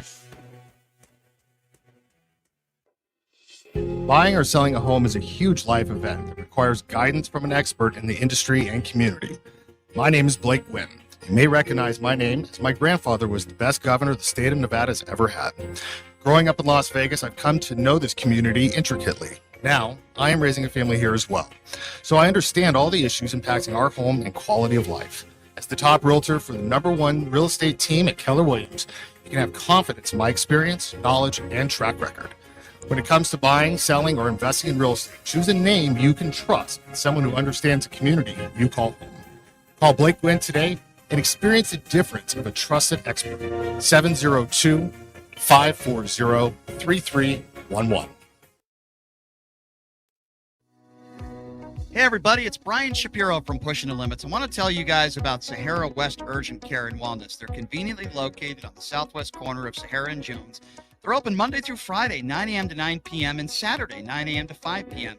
At Sahara West Urgent Care, they'll take care of all your healthcare needs. They offer routine services such as physicals, STD testing, car accident treatment, and work injuries. You name it, they do it. They have on-site x-ray, EKG, ultrasound, and labs. They treat chronic conditions such as asthma, blood pressure, diabetes, and more. They also offer general wellness exams, treatments such as testosterone enhancement, and cancer screening. They're located on Sahara, 6125 West Sahara Avenue. Their number is 702-248-0554. And the best part, they accept most major insurances and affordable cash pay prices, office visits starting at just $95. And I'm also a client, so please give them a call, 702-248-0554.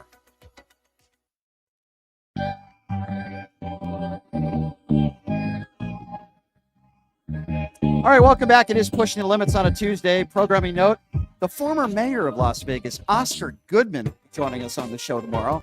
You know that's going to be a lot of fun. Oscar always brings it, man. I love Oscar. He's a good friend. He'll be joining us on the show tomorrow. Talk a little bit about the wifey, Carolyn Goodman, much, much more. Speaking of former politicians, you know, the late, great Kenny Gwynn, can't say enough nice things about him, and what a wonderful family, and he was a great governor. Tragedy would happen to him, but he was a good man. His grandson is Blake Gwynn, who's done this show plenty of times over at the Keller Williams Group, and if you're thinking of buying or selling a home, Blake is the guy to call. I got to tell you, man, the housing market is just, it seems to be changing by the day, but thousands of people flocking to Las Vegas and moving here every week. It's unbelievable, and rightfully so. I just hate all the construction, that's all. But give my friend Blake Gwynn a call. He's the best at Keller Williams, even if you're thinking of buying or selling a home. His number is 702-540-3311. Again, that number, call Blake. Tell him I sent you. $1,000 cash back. 702-540-3311. You mentioned the name of the show. We got Dennis Silvers, the golf guru, in studio. We're talking a little politics with him, but now we're going to get to some more pleasant topics. And I always love making fun of Phil Mickelson. Fat Phil, as I like to call him. I'm fat shaming Phil Mickelson. Yes, send me letters. Now, listen, Phil Mickelson, he's a Hall of Famer. He's had an unbelievable career. He's one of the best golfers of all time. Nobody can ever take that away from him. Right.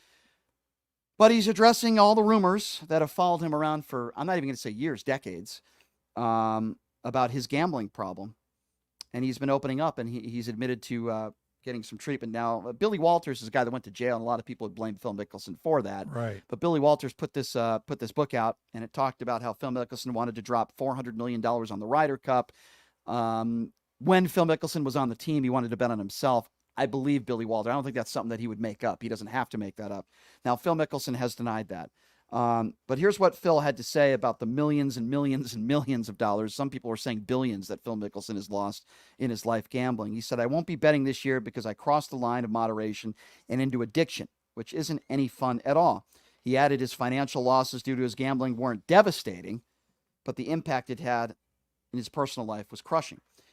He said, "You're here, but you're not with us," is something a friend told him in regards to his addiction. "I hurt those that I care about in ways I wasn't aware or could fully understand. It's like a hurricane." He went on and said, he's tried to clean up a lot of damage and he's still getting help. What do you make of this? Well, obviously you're right. He has had an addiction problem for a long time, a gambling addiction problem. And I just find it as much money as Phil has made through winning tournaments, through big-time endorsement deals, through all of the money he got being induced to go over to the Live Tour. I don't know, Brian. Losing purportedly $1 billion seems like a lot of money to me. Well, just like any other addiction, it's if you can't control it, it doesn't just affect you, it affects people around you. Well, yeah. And we've heard stories of the upwards of hundreds of thousands of dollars that he's lost or won in practice rounds. I remember Mhm. there was a story, and I don't remember the player, who was a young kid, 18, 19 years old, very new on the PGA Tour, maybe 20.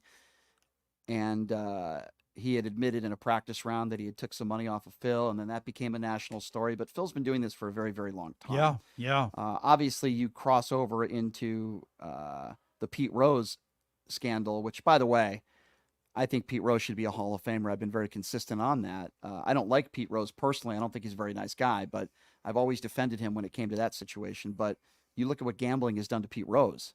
I look at Phil, and here's the question I will ask you. How has this affected his golf? He has been so invested in gambling. It could be football or anything. I would imagine this was a daily occurrence for him to gamble. I would have to think that the amazing talent that he is, that maybe this affected his golf game in some ways also. What do you think about that? Well, that's a very good point. If you notice the way he has been playing, at least the last couple of years, 2+ years on the Live Tour, Brian, he hasn't been all that stellar at all.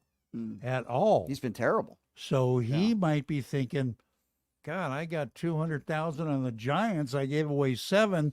I wonder what they're doing. I got to look at my phone. You know what I mean? Right, right. Very, very possible that has affected his game. Absolutely. Yeah, certainly his relationships with people. Well, listen, this is a good thing that at least he's owning it. Yeah, yeah. At least he's admitting that he's gotten help. I give him credit for that because as a man, I think that's the best thing you do. Admit you have a problem and get help. And moving forward, obviously, we don't know if it's true or not, whether he told Billy Walters, I want to bet on the Ryder Cup. I do believe it to be true, but there's no evidence of that. No. If that was actually true, though, then there would have to be, some repercussions for that. Totally. We'll never know if that's true or No, not. we'll never know. I don't think Billy Walters is lying. Like I said, I don't think he has a reason to lie. Apparently, he was making bets with Walters, and Walters was placing a lot of his bets. Right. I read his book, and it's astounding the amount of money that Phil Mickelson would bet on football alone. Yeah. And then, of course, he would make bets with people on the golf course and all that. Do you think Phil ever bet on golf? Oh, boy, oh, boy. You know what? I've got to believe he did. On some of the marquee events, some of the majors, I got to believe he did. It's interesting because Yeah. John Daly was asked that question. Now, as you know, John Daly's had a gambling addiction for a Yeah, long time. But oh, yeah. He doesn't apologize it. He said he's lost probably upwards of $500 million Yeah. in his life. He wrote about it in his book, but he said, you know what? This is who I am. Now, he said he's controlled it a little better. He doesn't spend like he used to. He said he was crazy and stupid, but he hasn't stopped gambling. Right. He said in an interview that he's had people approach him, say, hey, can you tank? I want to bet on this guy versus you. Can you not play well anymore? And he always said that that's the one line he never crossed. And he got angry with people because he would never hurt the integrity of the game. Now, I believe John Daly. Yeah, I do too. He's that kind of guy. I do too. Yeah. But I'm sure players, listen, gambling is a big part of golf now. It's changed over the years where there wasn't much betting on golf, and now there's tons of betting on the Well, PGA Tour. there's tons of betting, and last week I had a great guest on the show, long time golf announcer who knows the game and the players inside and out, Bob Bupka. He said golf has become all about one thing, Dennis. And I go, what's that, Bob? He goes, money. And when you think about it, Brian, it's true. Mm-hmm. It's true. What do you make of John Rahm's comments? Because first of all, John Rahm addressed the gambling, and he said he hears it all the time. He's on the golf course, and he hears people talking about gambling. And then I guess he got a little upset. I'm not a big John Rahm fan. I think he's a kind of a spoiled crybaby, but he's a great player. But a couple weeks ago at the last tournament of the year for the FedEx Cup, they were talking about the enormous payouts, right, in that tournament. Right. And he said he's tired of it. he's already financially well set, and Right. the game shouldn't all be about money. I mean, he made some statements, I'm paraphrasing, in the press conference where he said he's tired of hearing about the money. He's there to win. He's competitive. He wants to play well. He wants to win. I appreciated him saying that. I don't know if it's entirely true. You're always probably thinking a little bit about Well, the of money. course you are. But I understand what he was saying, where golf has changed now, where the purses are has. huge. The money's huge. And players play in the tournaments where it seems like the purses are higher. And they're only going to get higher. Years ago back when these guys were playing, they weren't affiliated with a club. They had no sponsors. They weren't making big money in that end.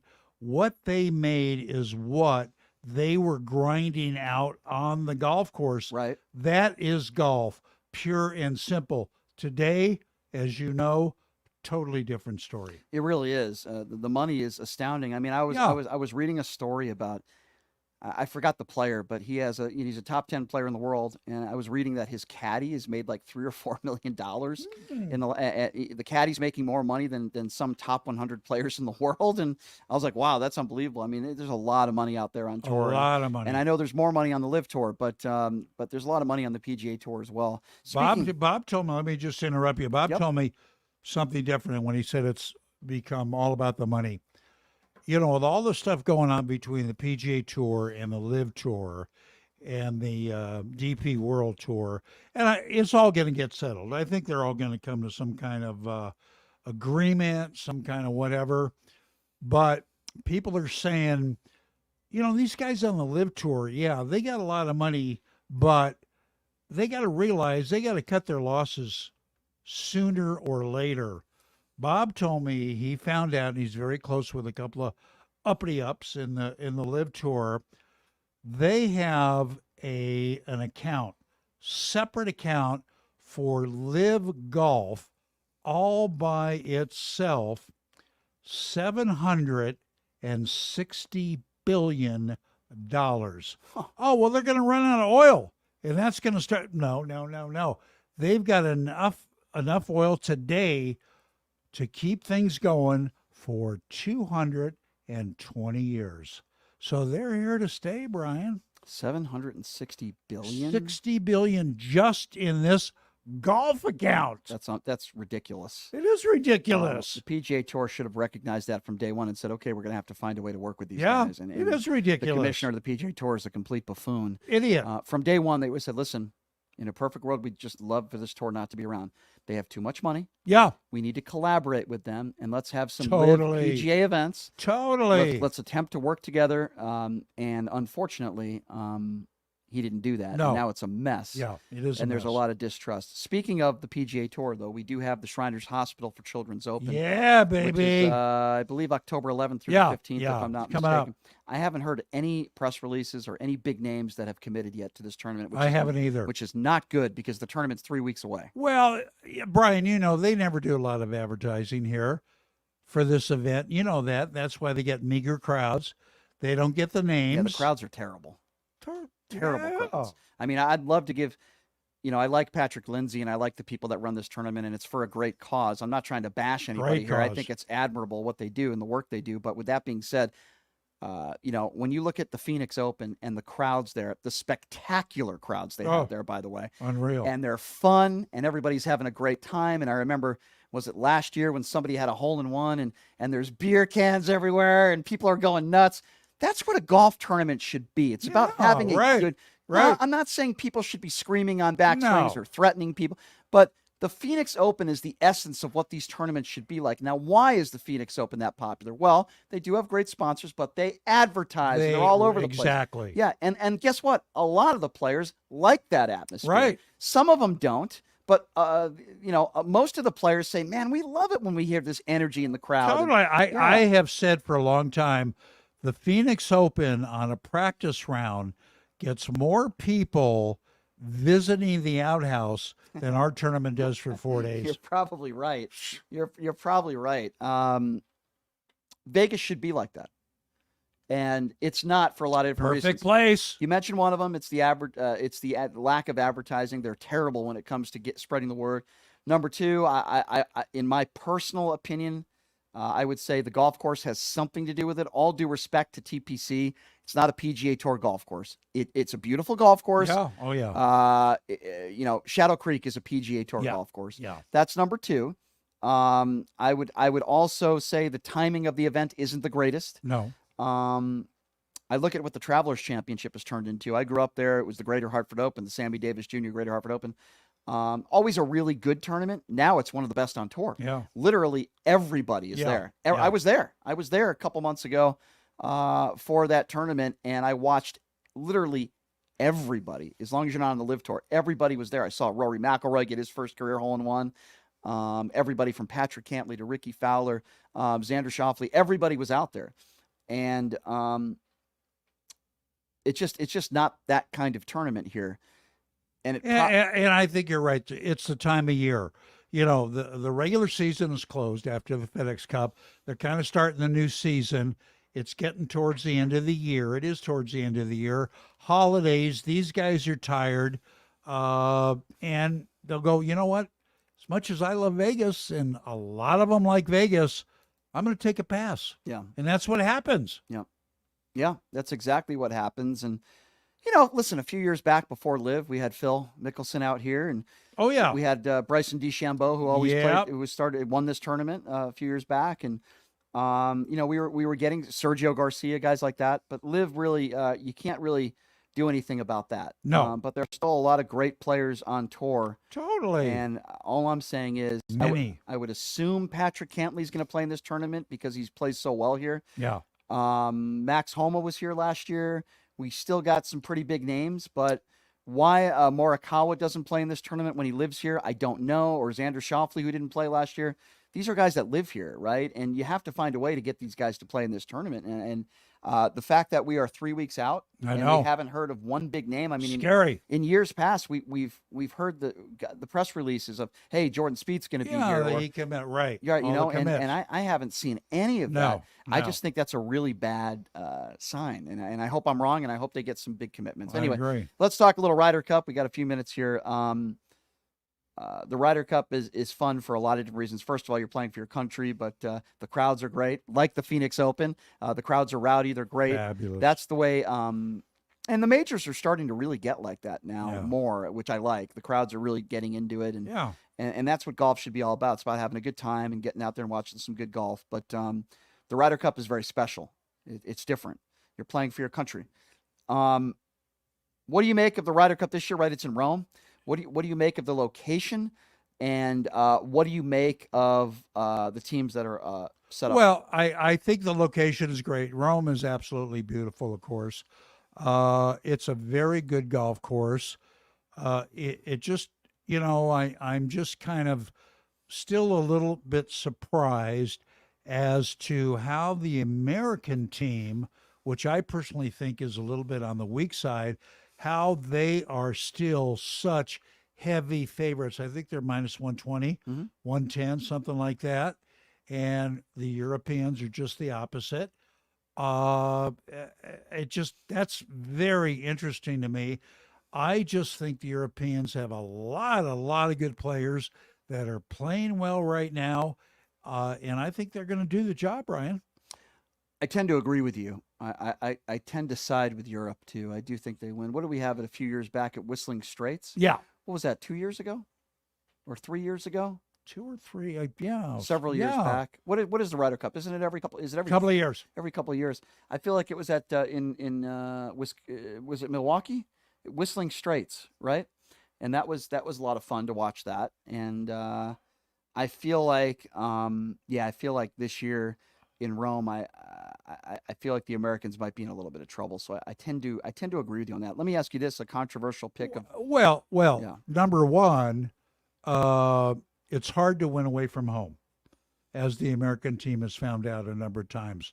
Number two, the Europeans, and it's been talked about many times, they bond together much more than the Americans. They play more practice rounds. They go out in pairings to see who's fitting with who, where the Americans don't necessarily do that. And I think that makes a difference. And of course, the crowd. Let's talk a little bit about that and chemistry when it comes to a Ryder Cup team and some of the picks, some of the controversial picks. Zach Johnson, who's been correct me if I'm wrong, he won the Masters, right? That was his one major that he won in his career. Good player, has had a Very really good nice player. really nice career. Yeah. So he's the Ryder Cup captain, and one controversial pick was Justin Thomas, who's had the worst year of his career. He's played some terrible golf this year. Horrendous. And yet Zach Johnson puts him on the team. What do you make of this? Zach Johnson was obviously, I'll repeat, obviously put under a ton of pressure to put JT on the team. Ton of pressure from people, and he acquiesced. And I think it was a bad pick.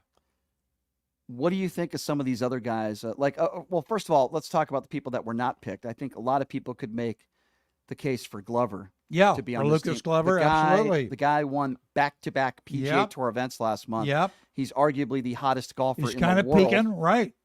He's a veteran. He's not a rookie. He's been on Right, tour for a while. right. Guy's putting lights out. Great ball striker. Yeah. I would have absolutely picked him over Justin Thomas. Yep. What do you think about I totally that? agree. Yeah. Any other picks? Totally agree. Well, you got Jordan Spieth, who is kind of a stalwart, but still not playing great. I think he's a little bit in a vulnerable position. We'll see how he plays, but I just think as a whole, this team is not strong like I think the European team is. You mentioned Jordan Spieth, who's a captain's pick. Let me give you a few other captain's pick. Colin Morikawa has not exactly played his best golf recently. Hasn't. What do you make of that pick? He hasn't. Colin's a great player. There's no doubt about it.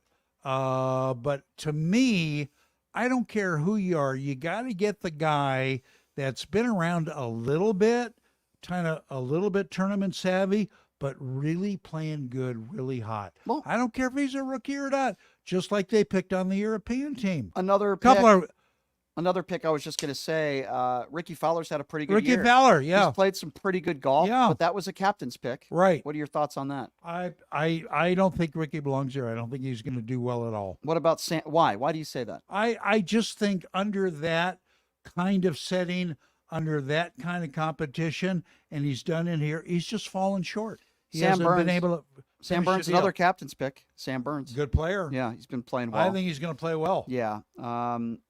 So I mentioned to you all the captain's picks. Brooks Koepka is another one that I don't think we have a problem with. I don't either. He seems to thrive in these situations. Oh, yeah. The automatic selections are interesting because, Wyndham Clark is not a guy we'd ever be talking about the Ryder Cup. I think he's going to struggle. He had a great week at the U.S. Open. He's been playing some good golf, but this is a whole different ballgame. I don't think Wyndham Clark is going to be. I agree. Listen, Xander Schauffele, the guy knows how to win a gold medal in the Olympics, but if there's one thing about his career that he struggled a little bit, it's finishing. I don't have high hopes for Xander. I love Scotty Scheffler. I think the guy's a robot. Unreal. The guy's unbelievable. I love the fact he was an automatic selection. Oh, yeah. Max Homa's had a phenomenal year. Yeah. He's one of the best players in the world. I don't have a He's problem. playing great. Yeah, I think he'll embrace it. Brian Harman's been around a really long time, and I was really happy to see him win a major. He's very steady, and you need that. Doesn't hit the ball too long, but he's got a really, really good short game. I think this format might work for him. We'll have to wait and see. I think he's going to be a very pleasant surprise. Yeah, I really do. I do.